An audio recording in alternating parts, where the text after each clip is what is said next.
I told the truth about what my ex did to me 10 years ago, and now his proposal is off, his future in-laws cut him off, and somehow I'm the one being blamed for ruining his life. A little backstory is needed, so please stick with me here.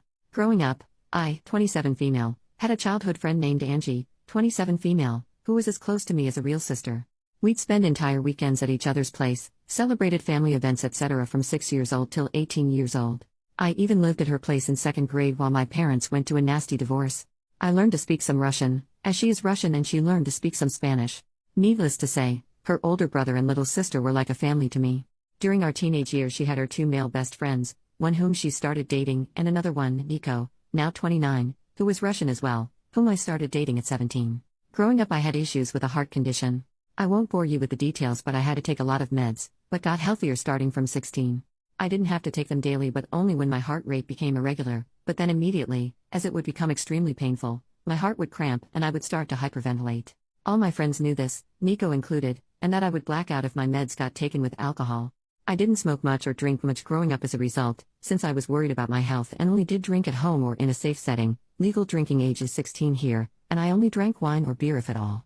I had my first time with Nico at 17, and when my parents stayed at a retreat 2 weeks later, he came over to have a date night. I did drink 1 glass of wine, but started having health issues later, resulting in me taking my meds and being unconscious. I was a bit sore the next morning but didn't think much about it.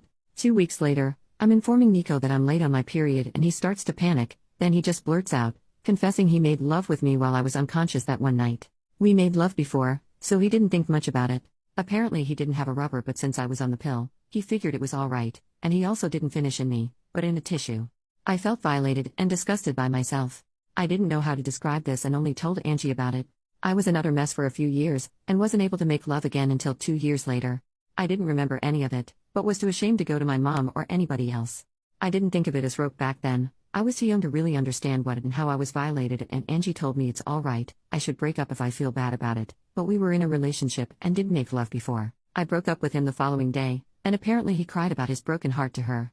As Nico and Angie were close and hanging out together a lot, they started dating a few months afterwards, and I had to see him every time when visiting her. I told her I'm not able to see him, but she didn't understand where I'm coming from. The contact stopped and we haven't texted or seen each other in years. I still followed her and her family and saw that her brother is expecting his first child. As I was extremely close with her family, I just commented on the Insta post expressing my gratitude when he reached out to me. I missed his wedding, but he wanted to ask if I would be interested in joining the baby shower, as it's been years and we've been extremely close before. He told me I was like a third little sister. I just asked if Nico will be attending as well, as Angie and him have been dating for 9 years now, and he said yes. I didn't elaborate much but just expressed that I'll send a small present if he can give me his current address but won't be attending. He kept on pestering me what exactly happened all those years ago and why I'm not in their lives anymore. Angie told her family I'm not able to see her with an ex of mine, but her brother thought there's more behind it. This is when I think I could be the jerk. I told him the truth about what happened back then. And while I didn't know it at 17, I know now that this was rope and I named it as such. I didn't receive any message back from him, but a few days later Angie reached out to me, furious. Nico had planned to propose during the baby shower, but Angie's brother is against it now, having learned why I stopped the contact. She loves Nico and will stay with him, but by doing so, her brother said she is no longer a part of his life, as he doesn't want his little baby girl in the same family as a rapist. Since then I've been getting messages from old high school acquaintances, telling me I should have ignored it, and not told anybody. Since I didn't speak up back then, I lost the right to do so now, and am a horrible person for ruining somebody's life over some stuff he did 10 years ago when he himself was a child as well. Am I truly the wrong for speaking up?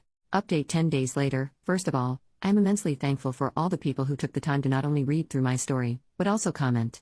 I read every single comment and try to respond to as many as possible. It gave me a little bit of hope of compassion for victims of rope and also the courage to not cave to the backlash I received. Mental update. Reading all the messages defending my choices on speaking up made me realize how insecure I was on what I am allowed to do and how much I was trying to make it right to other people besides myself. This especially included Nico and Angie. All of you are right. If Nico had changed, he would have apologized, reached out, or tried to make amends in some way. Either when word got to him from his brother-in-law or at some earlier point in his life. My former best friend Angie should have been able to feel some sort of compassion if she had any respect for me as a human being or the time we spend together. Her reactions showed that I shouldn't hesitate on my actions. I went to therapy from 21 onwards and thought I moved on from the rope as best as I could, but I realized how ashamed I still am almost 10 years later about an incident that wasn't my fault at all. I was ashamed to speak up back then and afraid that people around me would look differently at me. And somehow I still felt bad about speaking up today, so I'm trying to own what happened to me now and not apologize for other people's behaviors, especially as they don't even show me respect. What happened since then? I archived every nasty message I got on WhatsApp so I wouldn't have to read them, but would have the proof if needed at a later point. Angie's mom called me the following day of the incident, crying. I shouldn't have answered the phone, but during the 10 years of friendship I saw her as an aunt, almost a second mom. She'd always joked that while her children would run around the house doing whatever, I would always take the time to drink a tea and talk with her, showing her more love and time than her actual children. While she said she's sorry for what has been and for what I went through as a child, she couldn't believe that I would ruin Angie's happiness over something like that. With Angie's brother refusing to have Nico as part of the family and Angie standing by Nico's side, it's divided their family and she is heartbroken. She has grown to love Nico like family as well and has known him for nothing more than a considerate young man who she knows will make her daughter happy. It wasn't nasty names or angry talk, just a heartbroken mother who faked to acknowledge my pain and saw the fault in me. Angie's mom tried to get me to apologize or to take it back, but I refused as I don't see the fault in me. With everything that has happened, I believe that Nico hasn't changed and is just hiding it better somehow. He can see how people are standing by him and supporting his behavior, so he won't have to change. And that is something I didn't want to indulge. Angie's mom not even once used the word rope, and I tried to correct her every time she talked about it, trying to name it for her to understand better, but she would just start sobbing more and it didn't make sense for us to continue to talk. Angie's mom used to be in contact with mine for some time, and she reached out to her after our talk. I was afraid that my mom would find out, since she's from a more conservative background. We had a long talk and I didn't get to see her, physically, yet, but she apologized for not being there for me or not making me feel like I can talk to her. I tried to calm her as best as I could, but when she asked me if my current partner knows I was used like that, I got angry. She was scared my partner would leave me if he found out, implying it was something that made me less precious or appealing. When she asked me to keep it a secret from our family abroad and in our country, I hung up. She was acting exactly the way I was afraid she would, as if it's something shameful. It was especially hard as I am trying my best to move away from the feeling of shame. She has since apologized, but it's clear that her view of me has changed. I don't yet know how to deal with it, but that's something to worry about in the next few weeks. As some of you suggested, I wrote Angie's brother, Sven, again and apologized for the mess, but I'm glad that it is out in the open and how proud I am that he's defending his family. I asked if his old email is still working as I would just send a gift card. He didn't respond, but I got a message from his wife 2 days ago. She thanked me for speaking up and informing them about Nico. There were apparently had a few moments that made her uncomfortable, some jokes Nico made, and in retrospective she can see why. Sven apparently informed her the moment he got my initial text, and both of them have since seen Angie but not Nico. She refuses to be in the same room or house as him, and same goes to their unborn daughter. Sven and Angie's mom has been at their place multiple times to beg to forgive Nico, and Sven caved a little. Angie and Nico will get married, Sven will attend but his wife will not. He is allowed in the family but not in contact with either Sven's wife or daughter. Those restrictions are not for Angie. Sven was suffering trying to ease his mother's worries and is not able to take a stand and cut them out completely. This is a compromise they made without his wife's approval, and she told me she's trying her best to cut them out of their life indefinitely. She wanted to move back, closer to her family as well, and thinks this is a perfect opportunity but isn't sure if she can follow through. His wife told me she's terribly sorry for all the issues that came my way and it has been a lot trying to handle the situation on their side. Sven knows it's not my fault but he doesn't want contact.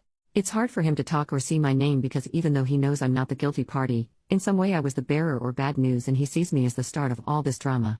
She told me a few times that neither believe I'm the bad guy, they just are tired with everything and it's just been extremely hard on them. That's all that has happened so far. I am frustrated about how everything came to be. It feels like Nico will just continue with his life without having to be remorseful. I didn't want him to suffer, but I think some part of me wanted to at least receive some kind of apology for all the suffering I went through afterwards. I'm having to deal with my mother and her changed shameful view on me, and even though I'm happy it's all out, it's extremely hard to stand by my choices. My partner and my best friends both have been my shoulder to cry on during this ordeal. Especially my best friend was enraged for me, and I am extremely grateful to have both by my side. Right now I'm just emotionally drained, but I'm sure it will be better once a few weeks passes.